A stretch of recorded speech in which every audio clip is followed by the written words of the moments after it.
Hey, how y'all doing? My name is Dion. I want to tell y'all a little bit about myself.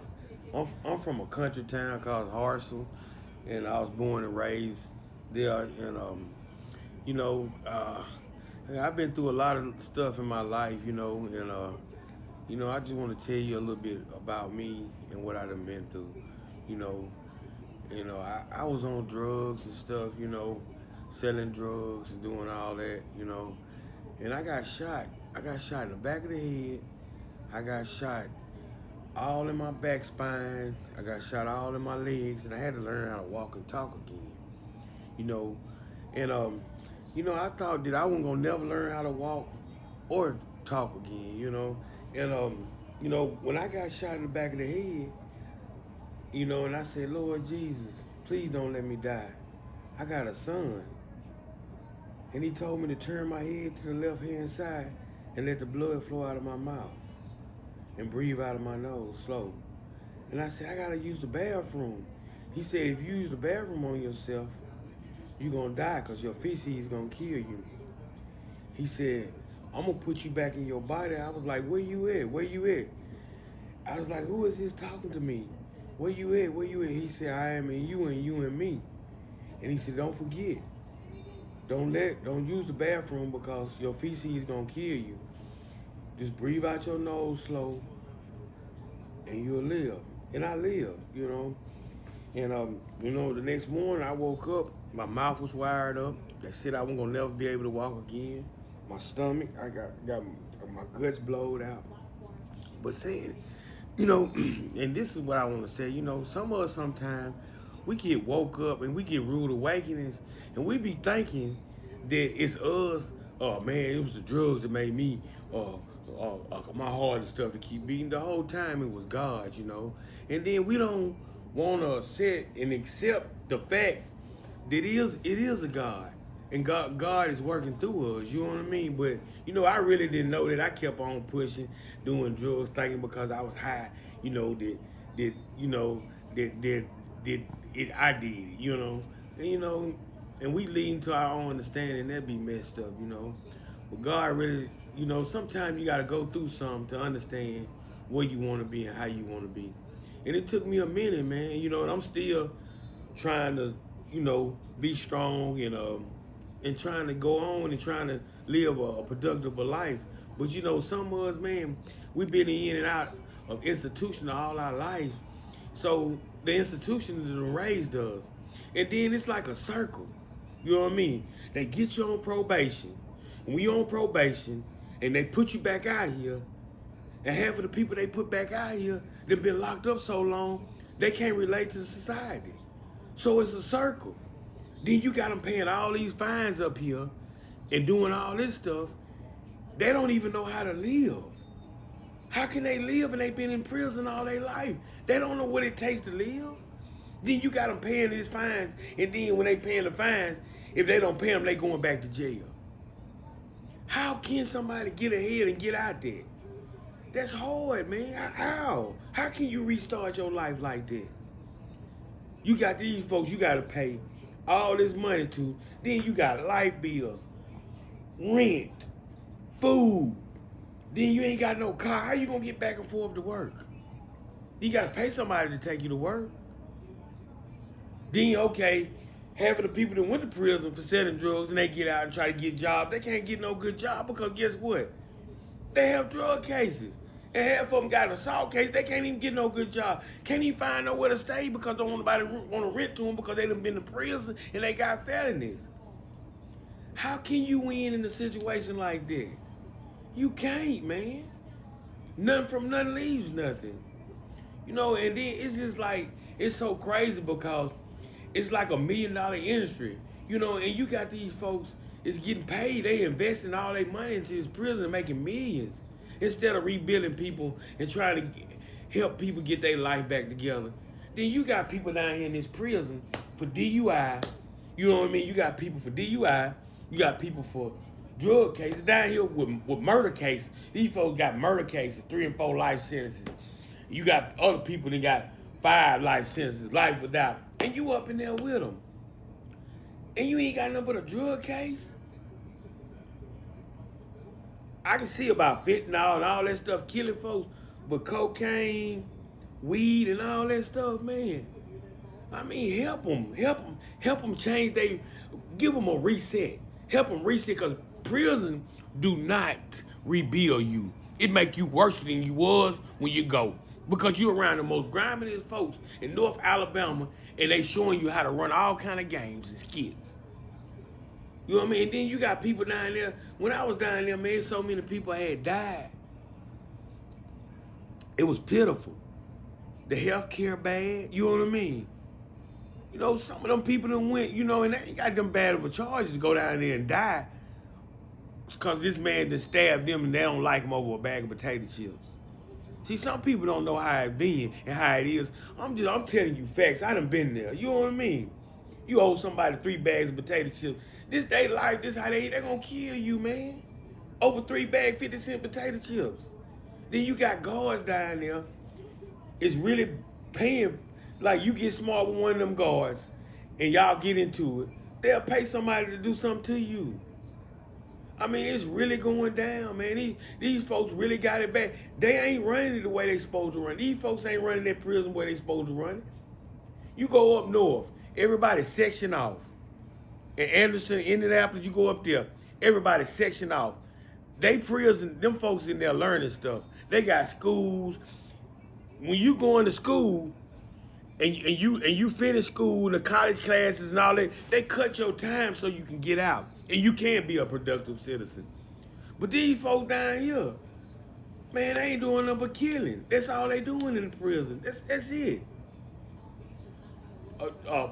Pendleton. Look up Pendleton Prison in Indianapolis. Pendleton. They stuff is coordinated. Them folks up there learning stuff. Then they let you out of prison in Alabama. You get out. Hell, half of the folks that did 10 and 20 years get out. They family gone. They ain't got nobody. And then guess what they doing? Going right back. They don't know how to live. So guess what? They want to go back to prison because they done been there so long. Now they don't even know how to live in society. So man, I pray to God that God, you know, give me an understanding and make me be a better man to learn. I just, all I want to do is help people. You know what I mean? I done did a lot of bad things in my life, you know, and God have forgave me, you know what I mean? And I forgive everybody that did anything to me, you know what I mean? Because if I don't forgive them, how I'm going to be forgiven? But you know, it's like this, man. You know, they let you off when they give you all this probation time. And then you got people that's in, like, this is what happened to me. Okay, I went to jail. When I went to jail, I had some money. My homeboy had saved my money up. I had some money. So I was going in and out of court and stuff, you know what I mean? And what they'll do is, when you get to court, and they'll give you a corner porter lawyer, and you got this corner porter lawyer, instead of them working for you, they'll try to get you to plea bargain. Even if you're not guilty, they will get you to plea bargain so they can get paid by the state, and they don't even want to work for you. They ain't doing no but railroading. That's it. And half of the black folks ain't got no money. So what they doing, they railroading them. Then they give you a appointed lawyer. Your folks can't even get in touch with the appointed lawyer. Then when you go to court, you ain't even saw the woman. That's the first time you saw her in court. She ain't came and saw you or nothing. But ain't nothing being done about this stuff, man. People in the county right now don't even know their lawyer been in there 6 or 7 months. They ain't came and saw him number 2 times. Don't even know him. Don't care nothing about their life. How can you do somebody like that? That's their life, man. But these folks, they really doing this. They railroading folks straight to prison. Some of these folks is innocent. But then it said, you're innocent to proven guilty. Hell, y'all ain't trying to prove nothing. Y'all ain't trying to help nobody. Help me, work for me. You know what I mean? Then I got this corner porter lawyer. Got her to file for my motion of discovery. My motion ain't came up. My motion of discovery ain't never came. But they trying to get me to plea bargain. But I don't know what I'm working with because the evidence ain't came. But they trying to get me to plea bargain. Come on, man. Something got to be done about this, man. It ain't right. You know what I mean? We all these kids, we got kids, man. It's kids going to prison, man. Growing up in prison, man. And when they get to prison, guess what? They getting raped or somebody messing with them and they whole mind, it mess their whole mind up. They get out, they ain't no more good. I hope somebody hear this, man, because I got homeboys that's been in prison for a long time. They went to prison when they was 17, 18 years old. You're a kid. Okay, when you 21, you still a kid. When you get in your 30s and 40s, you start being an adult. But you charge somebody, you get somebody 20, 30 years, and they 17 years old. They don't know no better. Then you get them they in prison. They're a child. Now they're going to have to fend for themselves. Then when they get to prison, they fend for themselves and go get stabbing cases and all that. Then finna go up for parole. Y'all don't understand. Y'all don't put this man in here with all these folks, and y'all think that he's supposed to just do good this whole couple years, and y'all let him out on good behavior. How the hell you gonna be able to let somebody out on good behavior, and you got these folks up here trying to rape this man, and this man that stabbed him and all that? Now when he go up for parole, well, you got 5 or 6 stabs. Hell, look where I'm at. I was prey when I hit the door. Especially when they light-skinned and pretty and all that stuff. Yeah, they pray. Yeah, it goes down like that. But see, these people ain't realizing what's going on. All they want is the money. That's all they want is the money. But what if it was your child in that situation and you couldn't help them? What if it was yours? But see, you don't think about that. But see, you don't have to think about it because guess what? You're well connected. I scratch your back, you scratch my back. And then, so after I went to court and stuff, they tried to offer me 30 years and stuff. They didn't know I had no money. So my friend, Lil Brandon, went and paid the lawyer $7,000. So when I went back to court with the lawyer, 2 years probation. I'm talking about I paid $7,000 for the lawyer, 2 years probation, and then they was so mad at me, they didn't have no evidence. If I would have kept going to court, you know what I mean, they would have thrown it out. But they didn't want to let me go. They wanted to give me some so they can get me. And if I wouldn't straighten up, okay, well, we're going to get him on the back end. We're going to give him probation. So if he messed up, he going to go ahead to bag that time up anyway. They suspend the sentence. That's what they doing.